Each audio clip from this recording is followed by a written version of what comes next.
Is Russia at war with NATO? This is the question echoing across Europe this week. What once felt unthinkable now looks dangerously possible. In less than a week, Russia has violated the skies of not one but two NATO countries. Why does this matter?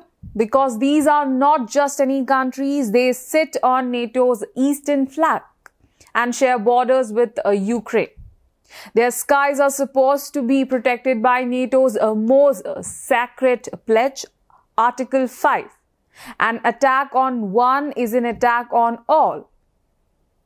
If Russia attacks one NATO country, it means a war with the entire alliance. But now Moscow seems to be testing that red line. Let's start with Romania. On Saturday evening, two Romanian F-16 jets were patrolling near the Ukrainian border. Suddenly, their radar screens lit up. A Russian-made Gyron drone, also known as the Iranian shaded drone, rebranded by Russia, had entered Romanian airspace. The drone stayed inside NATO skies for 50 minutes. Romanian pilots had permissions to shoot it down, but they held back. The drone eventually slipped back across the border. Romania called it a serious breach of sovereignty and summoned the Russian ambassador. Moscow, however, dismissed the charge, calling it a provocation by Ukraine. Why is this alarming? Because Romania's Black Sea coast faces the Russian forces in Crimea. For Bucharest, these drone incursions are not just technical violations.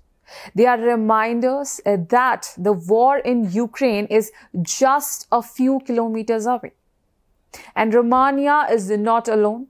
Just last week, Poland reported that 3 Russian drones crossed into its skies. Warsaw called it an attack. Jets were scrambled. Air defenses were raised to maximum alert. NATO allies rushed to support Poland. This led NATO to announce Operation Eastern Sentry, a new mission to strengthen its eastern flank. Countries like Denmark, France, the United Kingdom, and Germany are contributing assets. Importantly, NATO says this operation will also focus on countering drones since they are becoming the weapon of choice in these border tensions.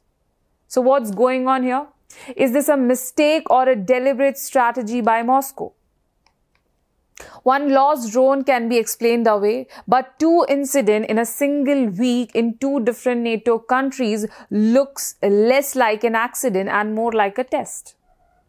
For Vladimir Putin, drones are the perfect tool to push NATO. They are small, cheap, and deniable. Did it cross the border on purpose? Was it just a blown off course?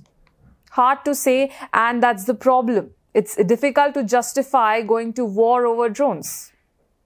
Meanwhile, in Washington, Donald Trump has promised to end the war in Ukraine and increase sanctions on Russia. But on these drone incidents, his reaction was cautious. When asked about the drone incursion in Poland, Trump said, "It could have been a mistake. Regardless, I'm not happy about it. Hopefully, this whole situation will come to an end." So, while NATO members are on edge, the US response so far has been measured. Now, NATO stands at a crossroads with 3 possible options. 1. Cautious containment, keep scrambling jets, issuing strong statements and avoid escalation. But the risk, if drones keep coming, NATO could look weak.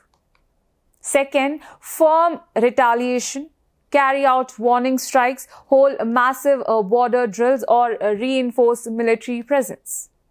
But this risks dragging NATO closer to a direct war with Russia, something the alliance wants to avoid. Third is a political muscle.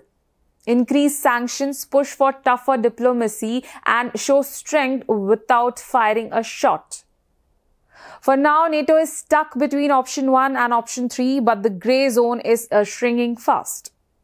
This is no longer about just one drone over Romania's skies. It's about the credibility of NATO itself. Every new intrusion pushes NATO closer to a moment of choice. Look away and risk being seen as powerless. Strike back and risk a direct war with Moscow. Right now, Vladimir Putin is writing the script.